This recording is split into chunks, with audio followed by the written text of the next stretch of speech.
because I am also married. બધાય ડરતા જ. ચિંતા ન કરો, 7 દિનનો સમય છે. સફરજન વાળો જોક્સ હું તમને કહીશ જ. જો આ બધાને ખબર છે, તમને કહીશ, હું કહીશ. ના, આપણે શેર કરશું. એટલે જ હું સપરિવાર નથી આવ્યો. પેટ છૂટી વાત કરવી જાય. બધા ઘરે જ છે, ભલે ઇન્ટરનેટ ઉપર સાંભળી લેતા. છોકરો બાપાથી ડરે, બાપા એના ધર્મપત્ની. એકાંતમાં ડરે, બહાર તો વીર થઈને જ બધા ફરતા હોય. બરાબર ને? એવું જ હોય.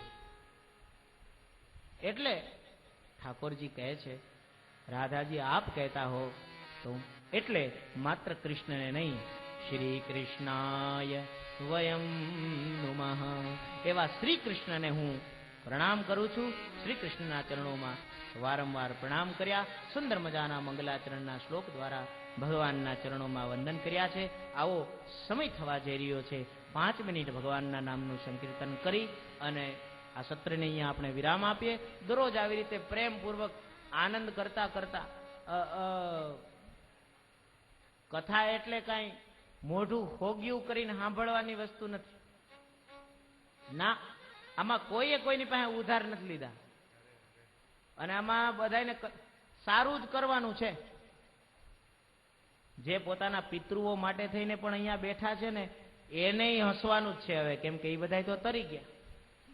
જ્યારથી ભગવાન ભાગવત અહીંયા આવીને બેઠા ત્યારથી તરી ગયા. એમાં કઈ મારું કઈ નથી. પ્રતાપ તો ભગવાનની કથાનો છે.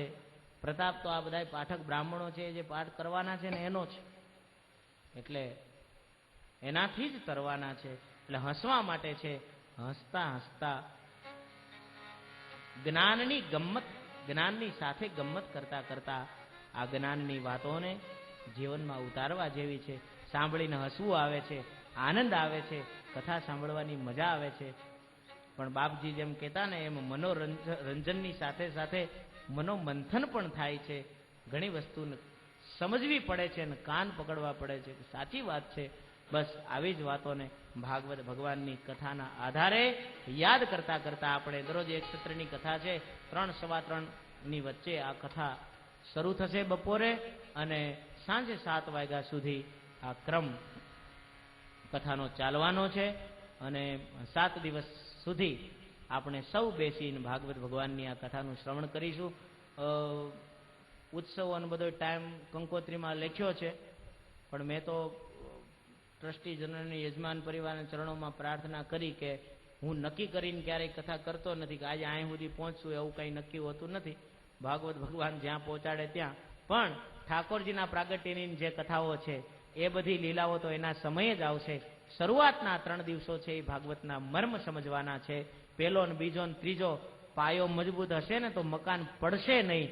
આમ પહેલા 3 દિવસ જો ભાગવતનો મહિમા સમજશું તો પછી એના ઉપર કૃષ્ણ લીલાનો જે મહેલ તૈયાર થશે એ ક્યારેય કોઈનો હલાવ્યો હલશે નહીં.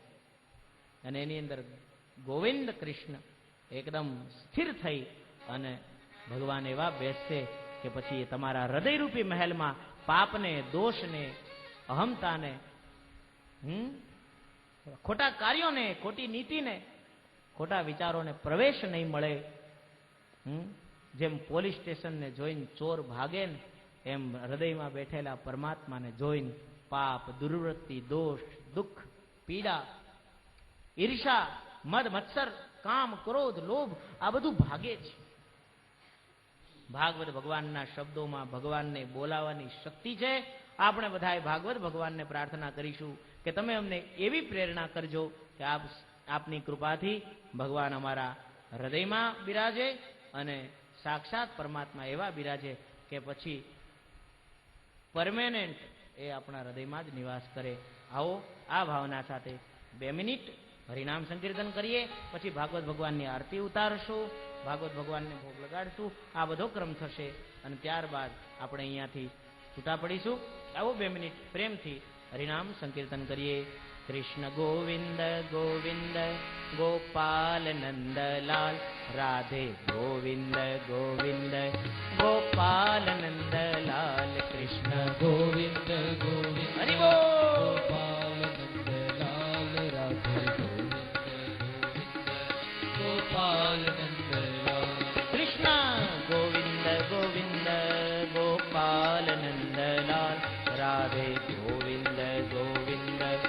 ગોપાલ નંદલાલ કૃષ્ણ ગોવિંદ ગોવિંદ જય હો ગોપાલ નંદલાલ રાધે ગોવિંદ ગોવિંદ ગોપાલ હે ગોપાલ નંદલાલ હે ગોપાલ નંદલાલ હે ગોપાલ નંદલાલ હે ગોપાલ નંદલાલ હે ગોપાલ નંદલાલ હે ગોપાલ નંદલાલ હે ગોપાલ નંદલાલ ગોપાલ હરિ બોલ હે ગોપાલ નંદલાલ હે ગોપાલ નંદલાલ હે ગોપાલ નંદલાલ ગોપાલ નંદલાલ હે ગોપાલ નંદલાલ હે ગોપાલ નંદલાલ હે ગોપાલ નંદલાલ ગોપાલ લાલ કૃષ્ણ ગોવિંદ ગોવિંદ ગોપાલ નંદલાલ રાધે ગોવિંદ ગોવિંદ ગોપાલ નંદલાલ કૃષ્ણ ગોવિંદ જય હો ગોપાલ નંદલાલ રાધે ગોવિંદ